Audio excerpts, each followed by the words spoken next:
Hello guys, welcome back to my YouTube channel. आज इस video में हम देखने वाले हैं NEET previous year question paper. मतलब जो नीट का एग्ज़ाम होता है तो उसके अंदर किस तरीके से जो पिछले वर्षों में क्वेश्चंस पूछे गए हैं ईयर वाइज और चैप्टर वाइज हम देखेंगे। तो सबसे पहला चैप्टर है 11th क्लास का बायोलॉजी का।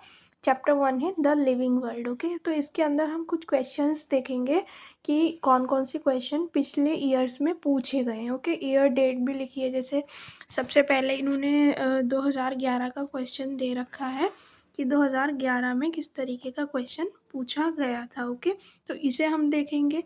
फिर हम देखेंगे क्या, फिर उसके अंदर हम बहुत सारी और भी क्वेश्चंस देखेंगे। ओके, सो सबसे पहला क्वेश्चन है, मतलब टॉपिक वाइज चैप्टर वाइज इसमें दे रखे हैं।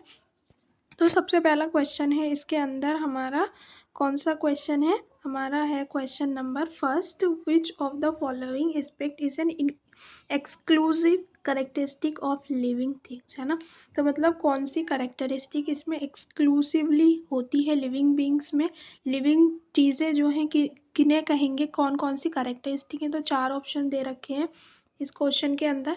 तो 4 में से आपको इसका कौन सा करना है, सही वाला जो है वो मैच करना है आपको। ओके, तो इसके अंदर अगर हम ऑप्शन देखें तो सबसे पहला ऑप्शन है आइसोलेटेड मेटाबॉलिक रिएक्शन अगर in vitro, increase in mass from inside only, या फिर ऑप्शन सी है perception of event happening in the environment and their memory, and third option है increase in mass by accumulation of material both on surface as well as internally. तो इसका जो option ठीक है, जो एक अच्छी एक्सक्लूसिव करेक्टरिस्टिक है किसी भी लिविंग थिंग की, वो है perception of events happening in the environment and their memory. मतलब उसकी आसपास उसकी मेमोरी में कोई चीज़ होना, मतलब उसको पता लगना उसके आसपास क्या हो रहा है। तो ये एक एक्सक्लूसिव करेक्टरिस्टिक है। ओके, इसी तरीके से अगर हम सेकंड क्वेश्चन देखें, सेकंड क्वेश्चन हमारा है the living organism can be unexceptionally distinguish from the non living things on the basis of their ability for.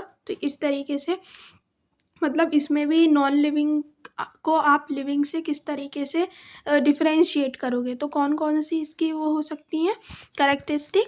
तो रिस्पॉन्सिवनेस टू टच, मतलब लिविंग थिंग्स क्या है, टच करते हैं, और नॉन लिविंग टच नहीं करते हैं। ओके, तो कौन सी characteristic, responsiveness to touch. Okay, फिर हमारा थर्ड क्वेश्चन आ जाता है biological organization. Biological organization start with, biological organization कब स्टार्ट होती है, सब माइक्रोस्कोपिक मॉलिकुलर लेवल पे। ओके, कौन से लेवल पे, सब माइक्रोस्कोपिक मॉलिकुलर लेवल पे, मतलब मॉलिकुलर मतलब मॉलिक्यूल्स के लेवल पे। ओके, सेलुलर लेवल पे नहीं, टिश्यू लेवल पे नहीं, ऑर्गन लेवल पे नहीं, मॉलिकुलर लेवल पे, वो भी सब माइक्रोस्कोपिक। ओके, तो इसमें ये हो जाएगा।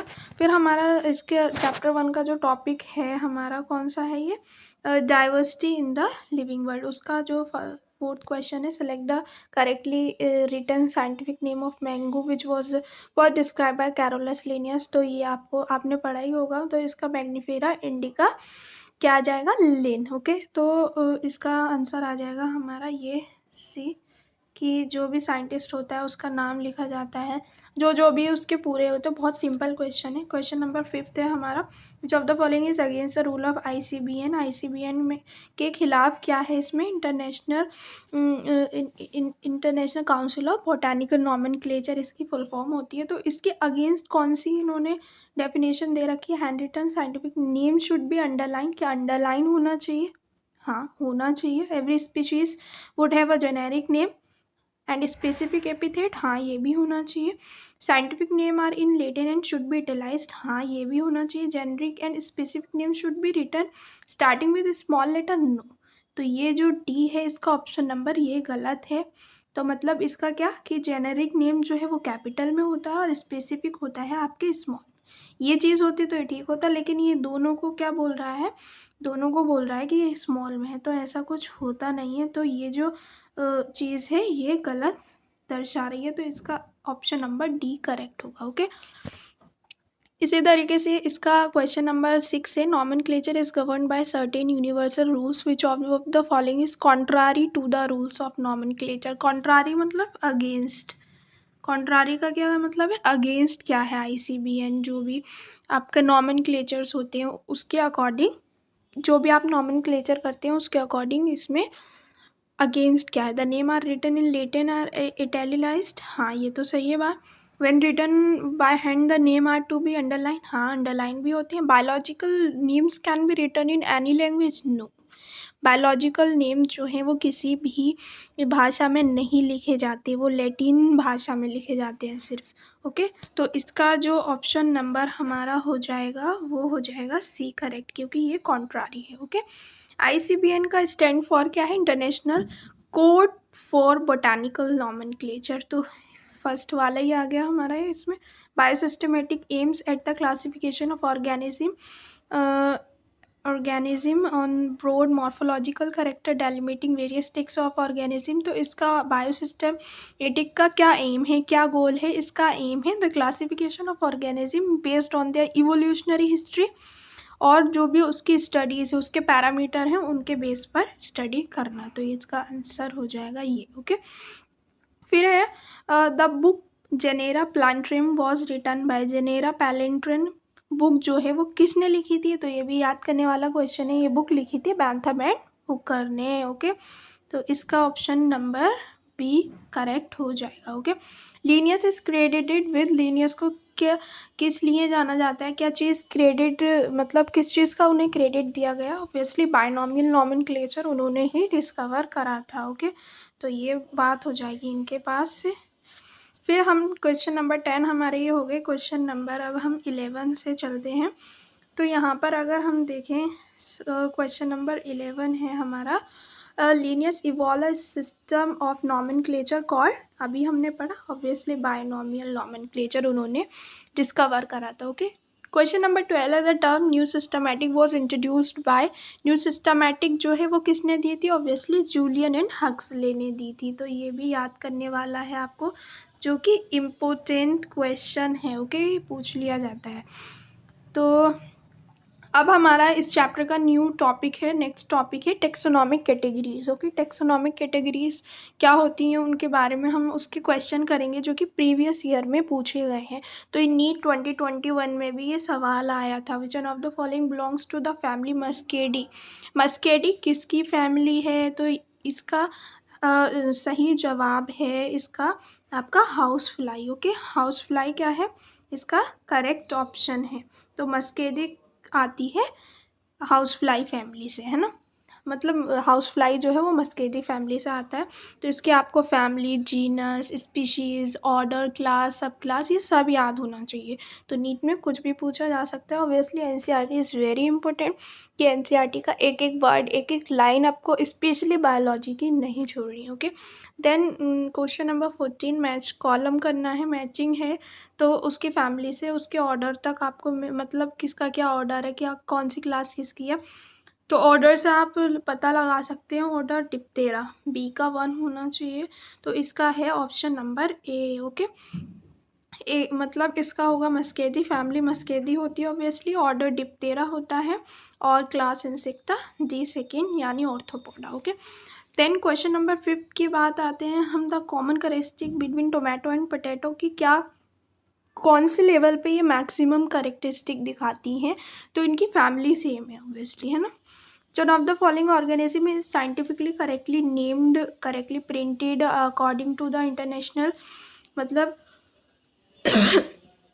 इसके अकॉर्डिंग इनकी फैमिली और इनका जो नेम है वो किसके अनुसार इसमें सही है इन ऑप्शन के, तो प्लाज्मोडियम फेल्सीपेरम एक प्रोटोजोन है जो कि मलेरिया करता है, ये इसमें ऑप्शन नंबर सही है, और सारे क्या है, रॉन्ग है, ये भी रॉन्ग है, ये भी रॉन्ग है। ओके, तो फिर अगर हम ऑप्शन नंबर अपने क्वेश्चन नंबर किस पे आते हैं 17 पे, विच one of the following animal is correctly match with its particular taxonomic category, Tigris, tiger का है टाइग्रिस स्पीशीज, है ना, किटल फिश, मॉलस्क गलत, ह्यूमंस प्राइमेट गलत, हाउस फ्लाई मस्का ऑर्डर गलत। ओके, तो इसका ऑप्शन नंबर हमारा टाइग्रिस जो है कि इसकी स्पीशीज है वो सही है। ओके, अब हम आते हैं अपने ऑप्शन नंबर किस पे, 18 पे। ओके, 18 पे आते हैं, species are considered as species क्या है, सबसे लास्ट यूनिट है, तो इसके ऑप्शन को पढ़ के आप लगा सकते हैं। तो real basic unit of classification. 19 question which of the following is less general in character as compare to genus. तो इसका आ जाएगा स्पीशीज़। तो स्पीशीज़ सबसे लास्ट में होती है। टेक्सॉन ऑब्वियसली क्या है, टेक्सॉन एक ग्रुप है, एक यूनिट है टेक्सोनॉमी की। तो ये अब क्वेश्चन नंबर 21 जो है ना बहुत ज़्यादा इम्पोर्टेंट है, वेरी वेरी इम्पोर्टेंट है ये क्वेश्चन, ओके। क्योंकि ये सवाल ज़रूर पूछा जाता है आपके कोई टेस्ट हो नीट में या फिर मेन एग्ज़ाम हो, कहीं ना कहीं से तो ये क्वेश्चन आता ही आता है। इसका सीक्वेंस लगाइए, मतलब इंक्रीजिंग ऑर्डर से या डिक्रीजिंग ऑर्डर से आपको पता लगाना पड़ेगा इसका। तो इसका जो है सबसे लास्ट वाली यूनिट होती है species, then genus, and tribe, family, order, class, division. तो इसका क्वेश्चन नंबर जो है option number C is correct. The term phylum was given by, phylum term जो थी वो हैकल ने दी थी, याद कर लेना।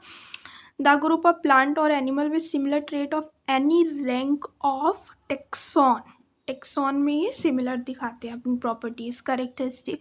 देन 24 है टेक्सॉन इज अ, टेक्सॉन क्या है, obviously a taxonomic group of any ranking, okay. Then 25 question, basic unit or smallest taxon of taxonomy classification is a species, okay. Static concept of a species was put forward by, किसने इस concept को आगे लिया था, तो obviously किसने लिया था, लीनियस साहब ने लिया था, है ना।